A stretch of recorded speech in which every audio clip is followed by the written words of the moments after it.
Hello દોસ્તો, વાર્તાવૃત્તમાં આપનું સ્વાગત છે. આજે આપણે વાત કરવાના છીએ ફ્યોદોર દોસ્તોયેવસ્કીની એક ખૂબ જ સુંદર અને હૃદયસ્પર્શી વાર્તા વ્હાઇટ નાઇટ્સ વિશે. મિત્રો, દોસ્તોયેવસ્કીનું નામ સાંભળતા જ આપણા મગજમાં ઊંડા વિચારો, માનવી મનની પેચીદગીઓ અને લાગણીઓની દુનિયાનો ખ્યાલ આવે છે. વ્હાઇટ નાઇટ્સ તેમની એવી વાર્તાઓમાંની એક છે જે ખૂબ નાની હોવા છતાં પણ હૃદય પર ઊંડી છાપ છોડી જાય છે. આ વાર્તાની ઘટના સેન્ટ પીટર્સબર્ગ શહેરમાં ઘટે છે, જ્યાં ઉનાળા દરમિયાન એક એવો સમય આવે છે જેને વ્હાઇટ નાઇટ્સ કહેવાય છે. મિત્રો, વ્હાઇટ નાઇટ્સ એ એક સત્ય ભૌગોલિક ઘટના છે.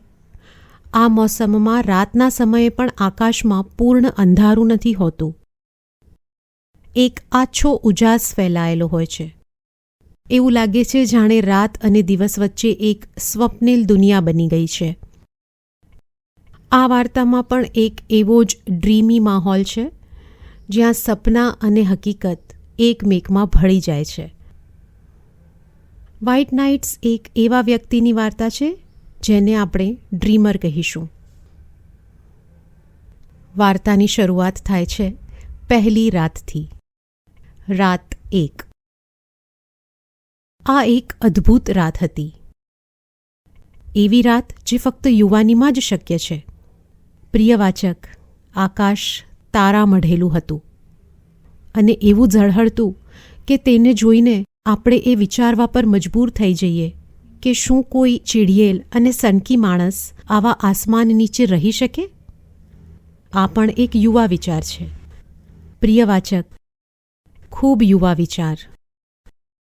પરંતુ ઈશ્વર કરે કે આ સવાલ તમારા મનમાં પણ વારે વારે ઉઠે. જ્યારે હું સનકી અને મનસ્વી માણસોની વાત કરું છું, ત્યારે હું પોતાને પોતાના મનની જ હાલત યાદ કર્યા વગર રોકી શકતો નથી. આખો દિવસ મારું મન એક વિચિત્ર ઉદાસીથી ભરાયેલું રહ્યું. સવારથી જ એવું લાગ્યું કે જાણે હું એકલો છું. જાણે દરેક વ્યક્તિ, દરેક વસ્તુ મને છોડીને જઈ રહી છે. હવે કોઈ મને પૂછી શકે છે, દરેક એટલે કોણ? હું 8 વર્ષ પીટર્સબર્ગમાં રહ્યો છું, પરંતુ મારી એવી કોઈ ખાસ ઓળખાણ નથી. પરંતુ મને લોકો સાથે ઓળખાણ કરવાની જરૂર પણ ક્યાં છે? હું તો પીટર્સબર્ગને એક મિત્રની જેમ જ જાણું છું. અને આ જ કારણ છે કે જ્યારે ગરમીના દિવસોમાં આખું શહેર પોતાનો સામાન બાંધીને ગામડાઓ તરફ જવા લાગે છે, ત્યારે મને લાગે છે કે દરેક જણ મને છોડીને જઈ રહ્યું છે અને એકલા રહી જવાનો ભય મને સતાવ્યા કરે છે. 3 દિવસ સુધી હું શહેરમાં એમ જ ભટકતો રહ્યો. ઉદાસ. મને સમજાઈ નહોતું રહ્યું કે હું શું કરું. હું નેવેસ્કી સ્ટ્રીટમાં રખડું કે બાગોમાં જાઉં કે પછી નદી કિનારે ફરું. જ્યાં જોઉં ત્યાં બધું જ સુમસામ હતું. આખું વર્ષ જે ચહેરાઓ જોવા હું ટેવાયેલો હતો, એ બધા જ ચહેરાઓ ગાયબ હતા. તે લોકો મને નહોતા ઓળખતા, પરંતુ હું તેમને ઓળખતો હતો. હું તેમના ચહેરાઓ વાંચી પણ શકતો હતો. તેમનું હાસ્ય જોઈને ખુશ થતો અને તેમની ઉદાસી જોઈને દુઃખી. એક વૃદ્ધ વ્યક્તિ સાથે તો મારી કશું જ કહ્યા વગર દોસ્તી પણ થઈ ગઈ હતી. હું તેને દરરોજ એક જ સમયે ફોનતંકા પર જોતો. તે વિચારોમાં ડૂબેલો ચહેરો. તે હંમેશા એકલો એકલો બબડતો રહેતો. ડાબા હાથેથી ઈશારા કરતો અને જમણા હાથમાં એક વાંકી ચૂકી લાકડી પકડતો.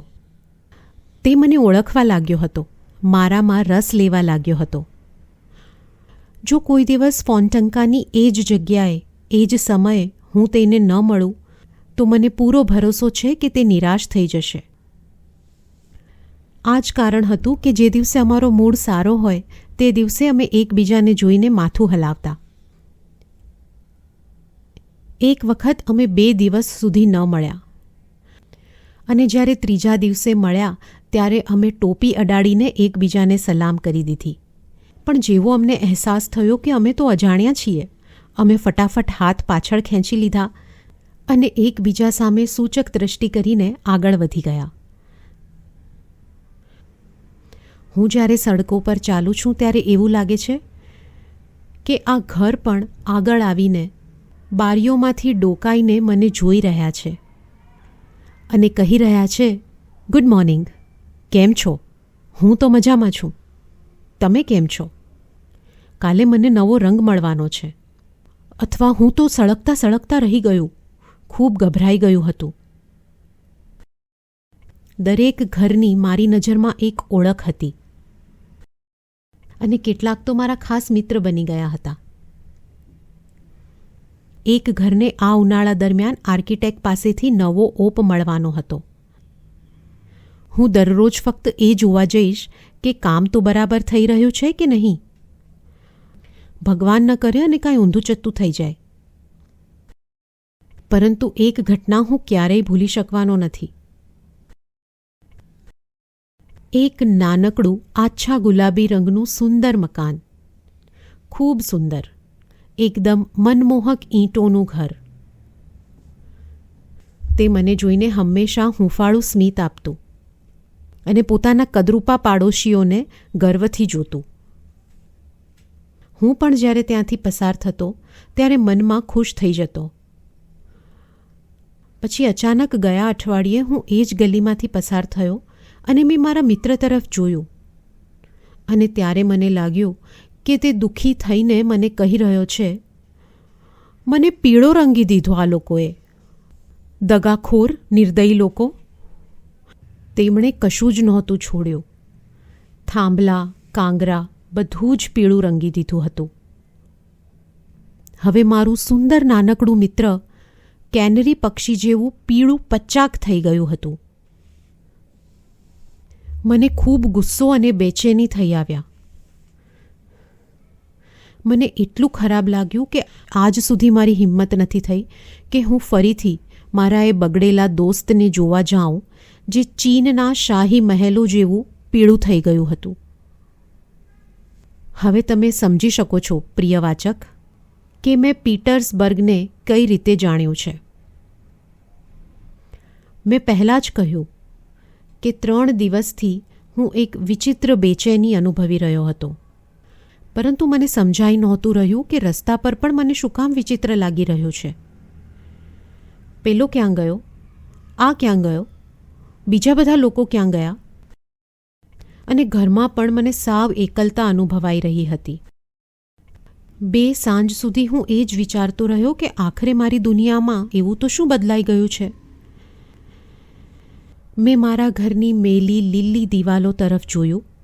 ત્યાં ઝાડા લટકી રહ્યા હતા જેને મારી નોકરાણી ખૂબ સારી રીતે ભેગા થવા દઈ રહી હતી.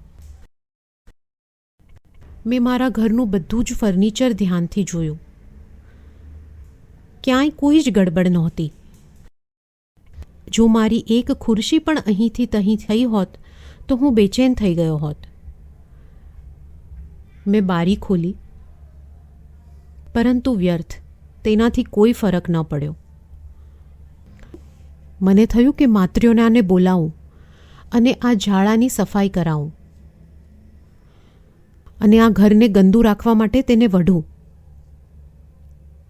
પરંતુ તે તો ફક્ત આશ્ચર્યથી મને જોતી રહી, કંઈ જ બોલી નહીં અને છાની માની જતી રહી. પરિણામે ઝાડા આજે પણ તેની જગ્યાએ મોજથી લટકાઈ રહ્યા છે.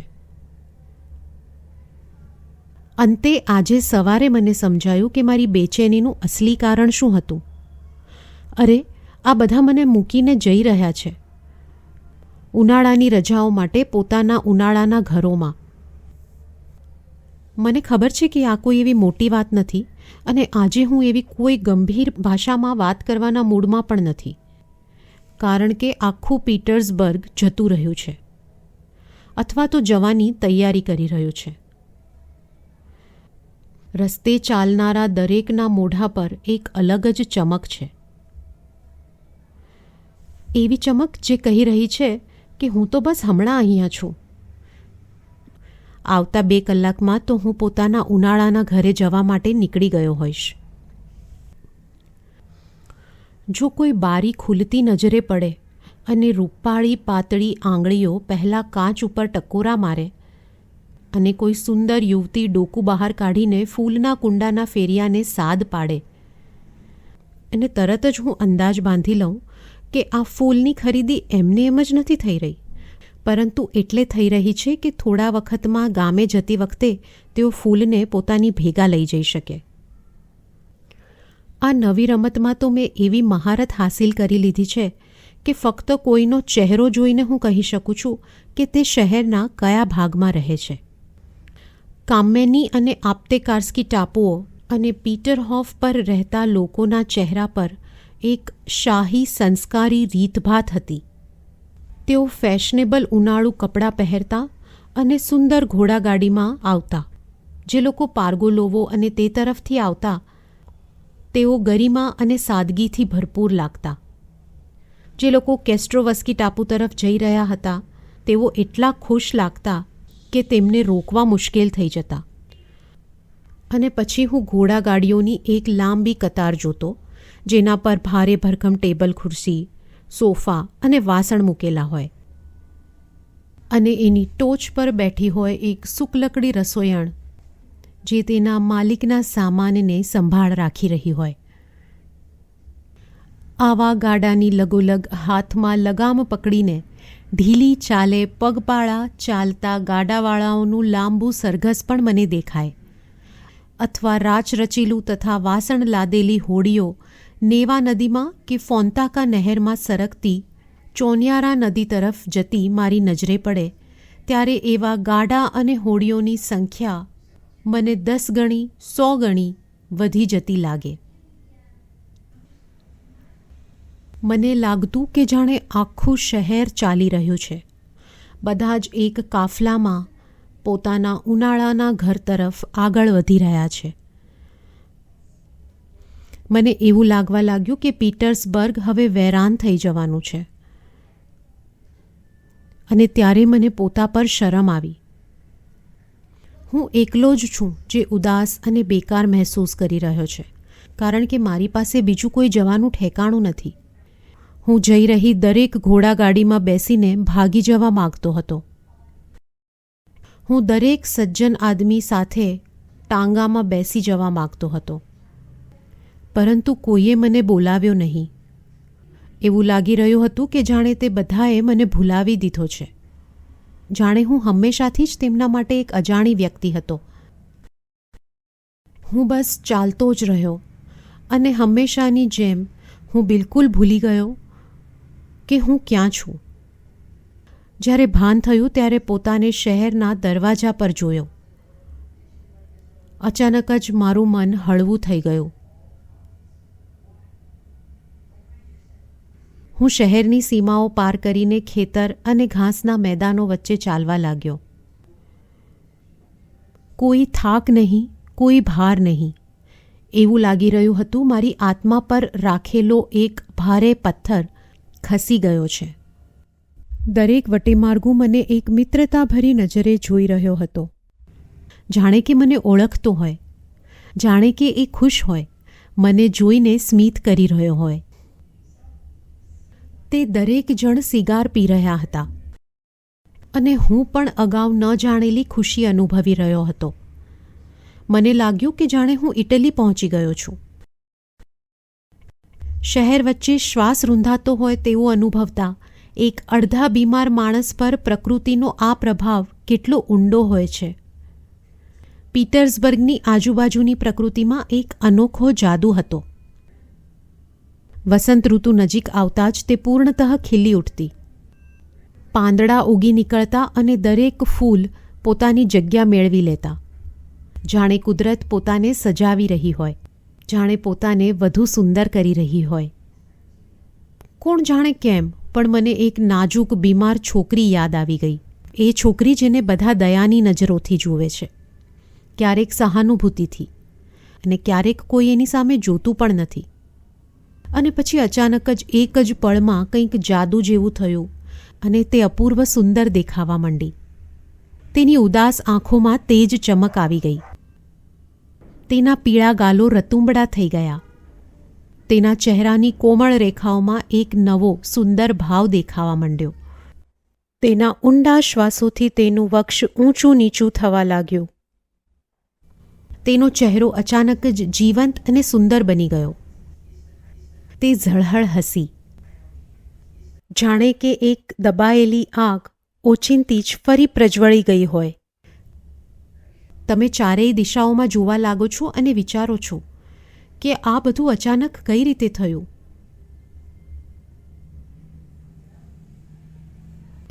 પછી એક ક્ષણ વીતી જાય છે.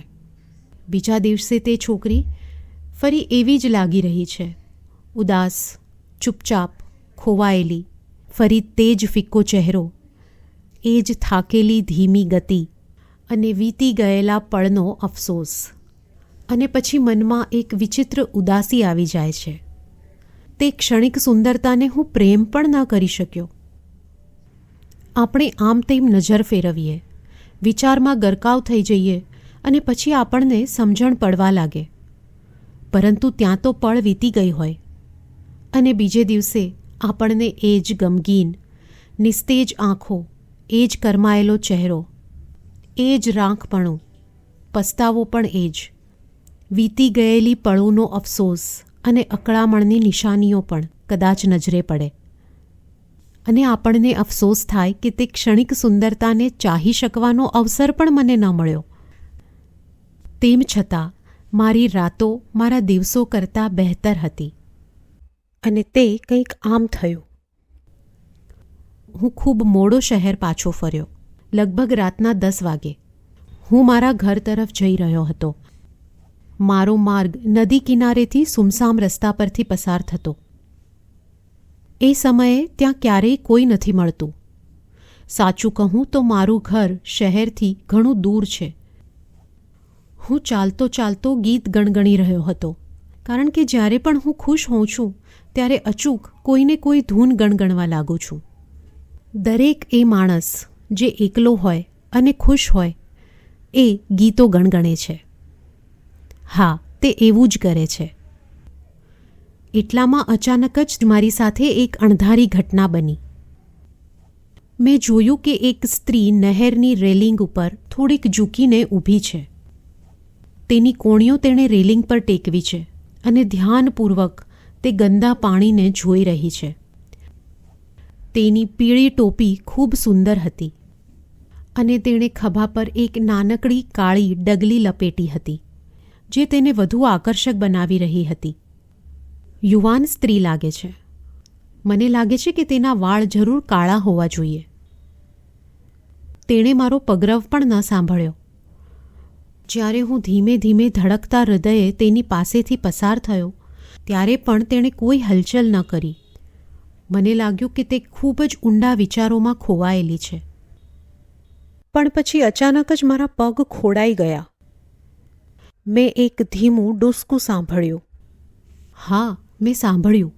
છોકરી રડી રહી હતી. અને એક પળ પછી વધુ એક ડૂસકું, વધુ એક, અને મારું હૃદય મૂંઝાઈ ગયું. સ્ત્રીઓ સાથે વાત કરતી વખતે હું ખૂબ જ સંકોચ અનુભવું છું, પરંતુ આ પળ કંઈક બીજી જ હતી. હું પાછો ફરીને એક ડગલું તેની તરફ ગયો. મારા હોઠો પર મેડમ શબ્દ આવી જ ગયો હતો, પણ તરત જ હું રોકાઈ ગયો, કારણ કે મને લાગ્યું કે આ શબ્દ તો હજારો વાર રશિયન ઉપન્યાસોમાં વપરાઈ ગયો છે. બસ આ જ વિચારીને હું ચૂપ રહી ગયો. હું બીજો કોઈ શબ્દ શોધી શકું ત્યાં તો પેલી છોકરી પોતે જ સ્વસ્થ થઈ ગઈ હતી. તેણે આજુબાજુ જોયું અને ગભરાઈને નીચું જોઈ ગઈ અને ઉતાવળે જાણે મારાથી બચીને ચાલવા લાગી. હું તેની પાછળ ચાલવા લાગ્યો, પરંતુ કદાચ તે સમજી ગઈ હતી કે હું તેની પાછળ આવી રહ્યો છું. તેણે તરત જ રસ્તો પાર કરી લીધો અને ફૂટપાથ ઉપર ઉતાવળે ચાલવા લાગી. મારાથી તેટલી હિંમત ન થઈ કે હું રોડ પાર કરીને તેનો પીછો કરું. પિંજરામાં ફડફડતા એક પક્ષીની જેમ મારું હૃદય ધડકી રહ્યું હતું. અને પછી અચાનક જ મારા ભાગ્યએ મારી મદદ કરી. એ જ ફૂટપાથ પર છોકરીથી થોડે દૂર મેં એક માણસ જોયો. તે સજ્જન લાગી રહ્યો હતો અને તેણે શાનદાર પોશાક પહેર્યો હતો, પરંતુ ઉંમરમાં તે થોડો મોટો લાગ્યો. તેની ચાલમાં કોઈ ગરિમા નહોતી. તે ધીરે ધીરે ડોલતો દિવાલના ટેકે ચાલી રહ્યો હતો. કોઈ પણ સામાન્ય છોકરીની જેમ આ જોઈને તે છોકરી પણ ઉતાવળે ચાલવા લાગી. જો મારા સદનસીબે એ માણસને તે માટે ઉશ્કેર્યો ન હોત તો તે માણસ પણ તેને ન રોકત.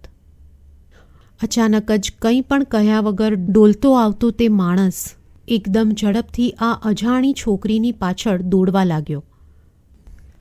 તે છોકરી પવન વેગે દોડી રહી હતી, પરંતુ તે દારૂડિયો તેનો પીછો કરી રહ્યો હતો. તે નજીક પહોંચ્યો અને તેને પકડી લીધી. છોકરી ચીસ પાડી ઉઠી. હું મારા ભાગ્યનો આભાર માનું છું કે તે સમયે મારા જમણા હાથમાં એક મજબૂત ગાંઠાળી લાકડી હતી. એક જ પળમાં મેં રસ્તો પાર કરી લીધો. બીજી જ પળે તેના પર ઝાપટ્યો અને તે માણસ મારી લાકડીની ધમકી સમજી ગયો અને એક પણ શબ્દ બોલ્યા વગર પાછળ હટી ગયો. અમે ઘણા દૂર નીકળી ગયા ત્યારે તે થોડીક ગાળો બકવા લાગ્યો, પરંતુ તેનો અવાજ અમારા સુધી પહોંચી નહોતો રહ્યો. તમારો હાથ આપો, મેં તે યુવતીને કહ્યું, જેથી હવે તે આપણને હેરાન ન કરે.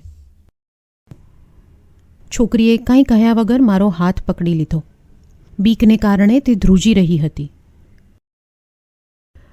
ઓ સજ્જન શરાબી, તારો આભાર. તે ક્ષણે મેં દિલથી તારો ધન્યવાદ કર્યો.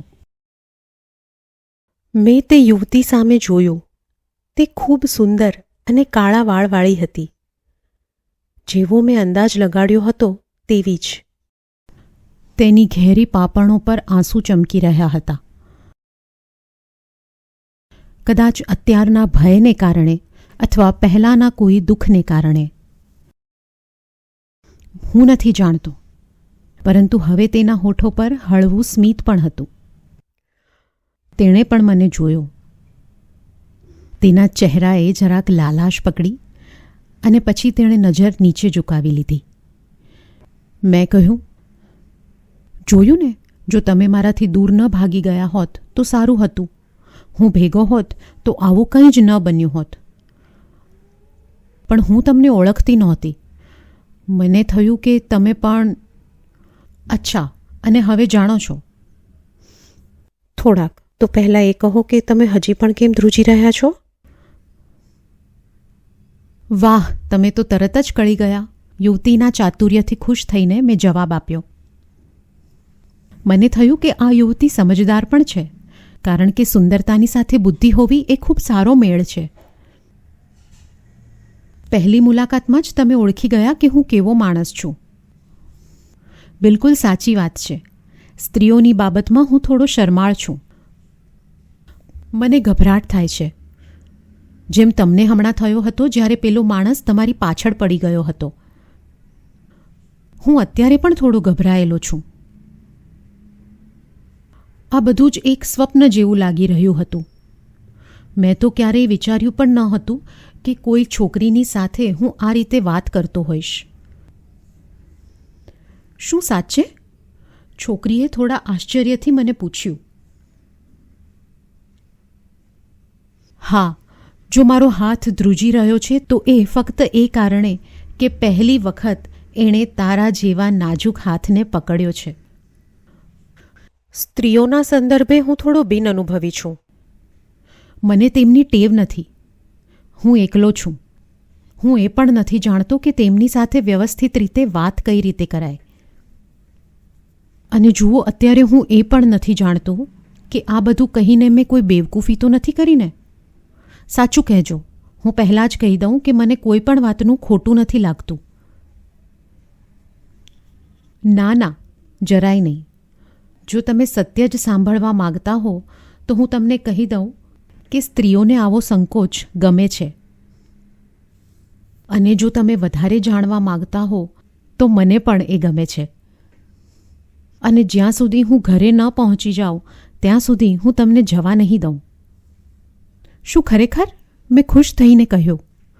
પરંતુ જો તમે એવું કરશો તો મારો સંકોચ તો જતો રહેશે અને મારી પાસે જે એકમાત્ર શસ્ત્ર છે તે પણ નહીં રહે. શસ્ત્ર? કેવું શસ્ત્ર? શાનું શસ્ત્ર? આ કંઈ તમે યોગ્ય ન કહ્યું. ઓ, મને માફ કરજો. આ તો અમસ્તું બોલાઈ ગયું. ફરીવાર એમ નહીં કહું. પરંતુ આ ઘડીએ મને એવી ઈચ્છા કઈ રીતે ન થાય કે હું તમને પસંદ કરી લઉં, બરાબર? હા, પણ સાંભળો, મારી તરફ થોડા કૂણા પડો. ભગવાનને ખાતર વિચારો કે હું કોણ છું. હું અહીં ઊભો છું, 26 વર્ષનો, અને આજ સુધી મેં ક્યારેય કોઈ છોકરીને જાણી નથી. હું તમારી જેમ કઈ રીતે વાત કરી શકું? કઈ રીતે સાચા શબ્દો શોધી શકું? જ્યારે મારું હૃદય વાત કરે છે ત્યારે ચૂપ રહેતા મને નથી આવડતું. ઠીક છે, કોઈ વાંધો નહીં. પરંતુ મારો વિશ્વાસ કરો, મારા જીવનમાં આજ સુધી કોઈ છોકરી નથી આવી. કોઈ પણ નહીં. કોઈ ઓળખાણ, કોઈ દોસ્તી, કંઈ જ નહીં.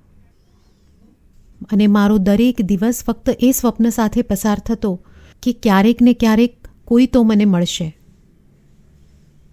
ઓહ, કાશ કે તમને ખબર હોય કે કેટલી વખત મેં આ રીતે પ્રેમ કર્યો છે. પણ કેવી રીતે? કોને? કોઈને નહીં, ફક્ત એક કલ્પનાને. એ છોકરીને જે મારા સ્વપ્નમાં આવે છે. હું મારી કલ્પનામાં આખી વાર્તા રચું છું. ઓહ, તમે મને ક્યાં જાણો જ છો? આમ તો મારી 2-3 સ્ત્રીઓ સાથે મુલાકાત થઈ છે, પરંતુ તે કોણ હતી?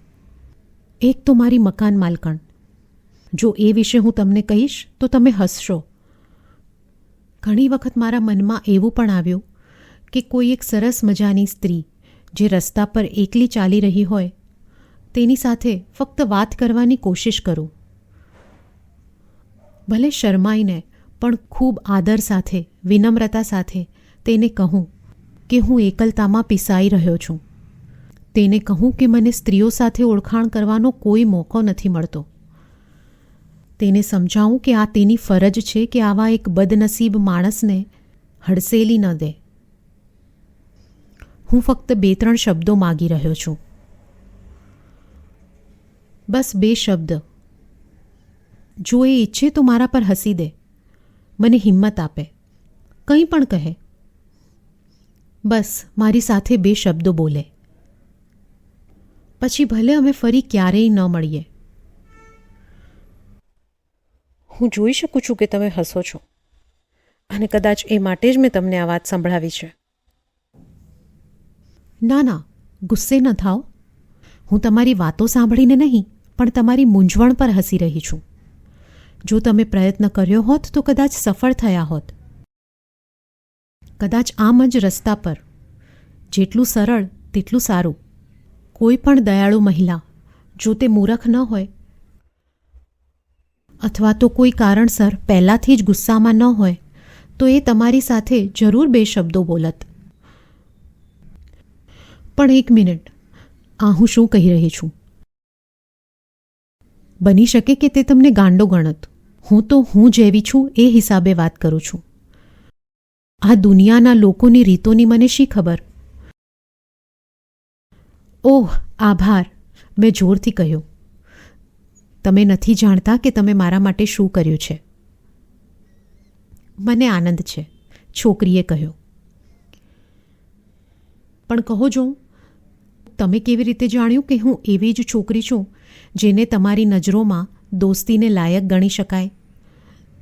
મતલબ કે હું તમારા મકાન માલકીણ જેવી નથી. તમે મારી પાસે કેમ આવ્યા? કેમ આવ્યો? તમે એકલા હતા અને પેલો માણસ તમને પરેશાન કરી રહ્યો હતો. રાતનો સમય હતો. આ મારી ફરજ હતી. ના ના, મારો અર્થ એ છે કે એ પહેલાં પણ જ્યારે તમે સડકની પહેલે પાર હતા ત્યારે પણ તમારો ઈરાદો મારી સાથે વાત કરવાનો હતો. સડકની પેલે પાર સાચું કહું તો હું નથી જાણતો કે આનો મારે શું જવાબ આપવો. મને બીક લાગે છે. તમે જાણો છો, આજે હું ખૂબ ખુશ છું. હું ગીત ગણગણતો ચાલી રહ્યો હતો. હું ખુલ્લા મેદાનોમાં ફરતો રહ્યો. મેં આ પહેલાં ક્યારેય આટલો સરસ સમય નહોતો વિતાવ્યો. તમે કદાચ ફક્ત મારી કલ્પના હતા. મને લાગેલું કે તમે રડી રહ્યા હતા અને મારાથી એ સહન ન થયું. મારું હૈયું વલોવાઈ ગયું. ભલા ભગવાન, તમારા દુઃખે દુઃખી થવાની છૂટ તો મને ચોક્કસ મળવી જ જોઈએ. એમાં કોઈ પાપ તો ન જ ગણાય. તમારા માટે મેં પોતિકાપણું મહેસૂસ કર્યું.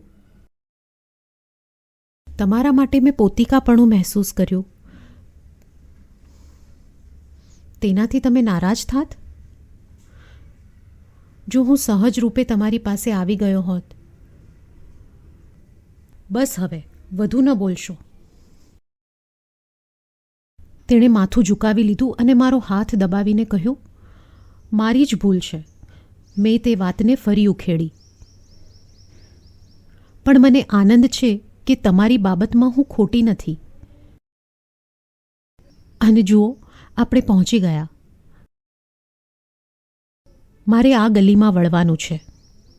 બસ 2 ડગલા દૂર. આવજો અને આભાર. શું ખરેખર તમે એવું ઈચ્છો છો કે હવે આપણે ફરી કદી ન મળીએ? શું આપણી કથા બસ અહીં જ ખતમ થઈ જાય? જુઓ, છોકરી હસી પડી. પહેલાં તો તમારે ફક્ત 2 શબ્દ જ કહેવા હતા અને હવે પણ હું કંઈ નહીં કહું. આપણે ફરી મળીશું ખરા. કાલે અહીંયા જ આવજો, મેં કહ્યું. અરે માફ કરજો, હું તો જાણે માંગણી કરવા લાગ્યો. હા, તમે અધીરા થઈ ગયા છો. લગભગ માંગણી જ કરી રહ્યા છો. સાંભળો સાંભળો, મેં તેને વચ્ચે જ રોકી લીધી. મને માફ કરજો જો હું કંઈ બીજું કહી દઉં તો, પણ સાચું કહું છું, હું આવતીકાલે અહીંયા ન આવું તે અશક્ય છે.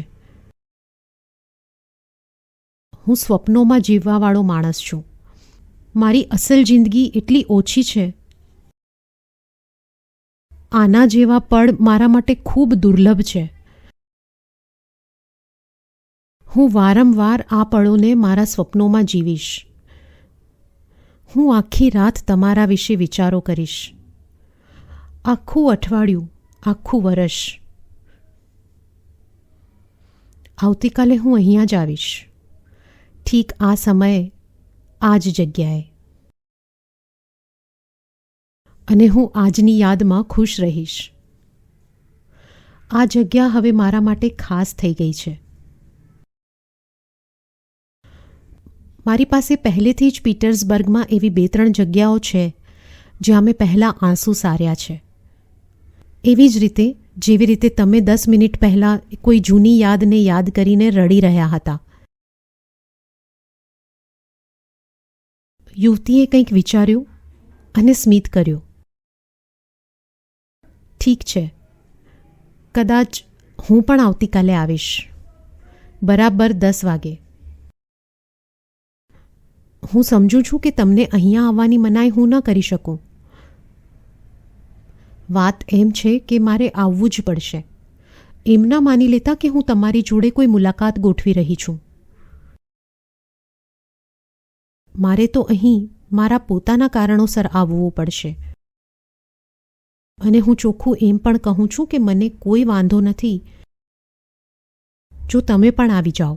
કદાચ કંઈક એવું થઈ જાય જેવું આજે થયું. પણ કોઈ વાંધો નહીં. સાચું કહું તો હું ફરીથી તમને મળવા માગું છું. તમને 2 શબ્દ કહેવા માગું છું.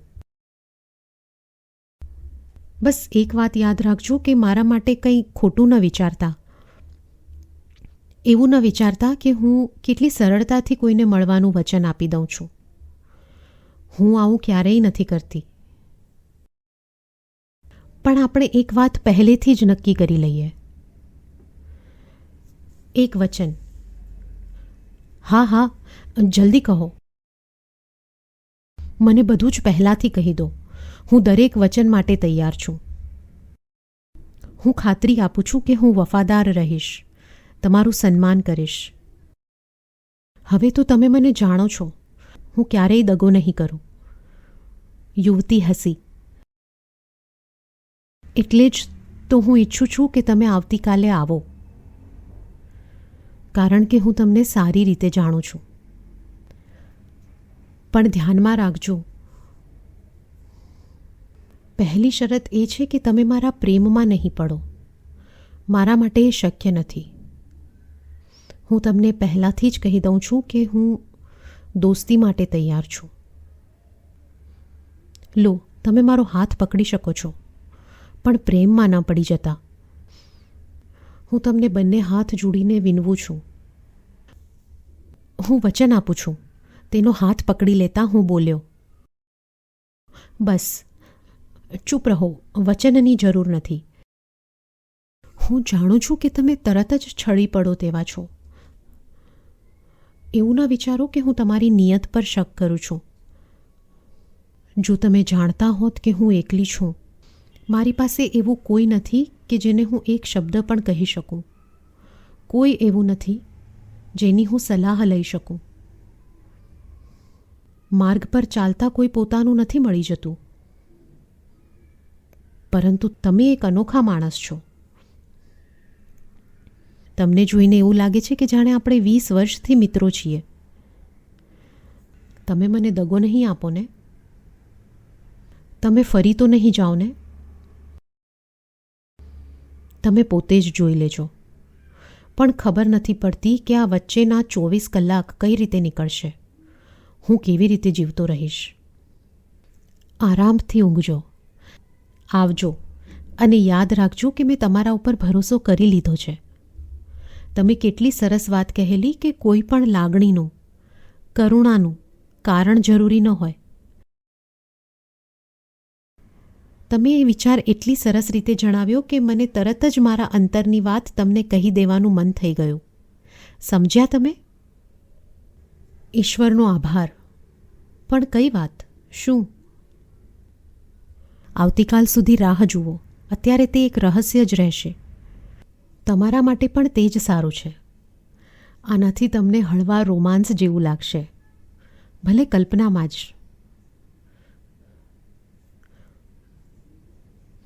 કદાચ આવતીકાલે હું તમને બધું જ કહી દઉં, અને કદાચ ન પણ કહું.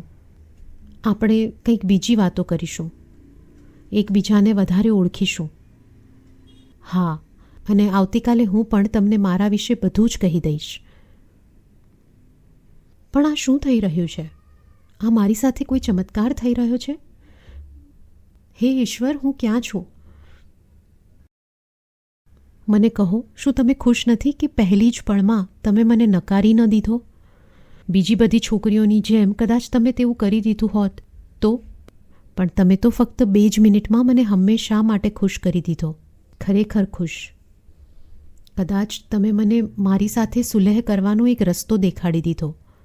કદાચ તમે મારી બધી જ શંકાઓને નાબૂદ કરી દીધી. કદાચ આ જ એક ક્ષણ છે જેની હું રાહ જોતો હતો. પણ અત્યારે રહેવા દો. આવતીકાલે હું તમને બધું જ કહી દઈશ. તમે બધું જ જાણી જશો. સરસ. તો એવું કરીએ, આવતીકાલે વાતની શરૂઆત તમે કરજો. ચોક્કસ, જો તમે કહો તો. આવજો. આવજો. અમે જુદા પડ્યા. આખી રાત હું આમ જ રસ્તાઓ ઉપર ભટકતો રહ્યો. મારું મન ઘરે જવા તૈયાર જ નહોતું. હું ખૂબ ખુશ હતો.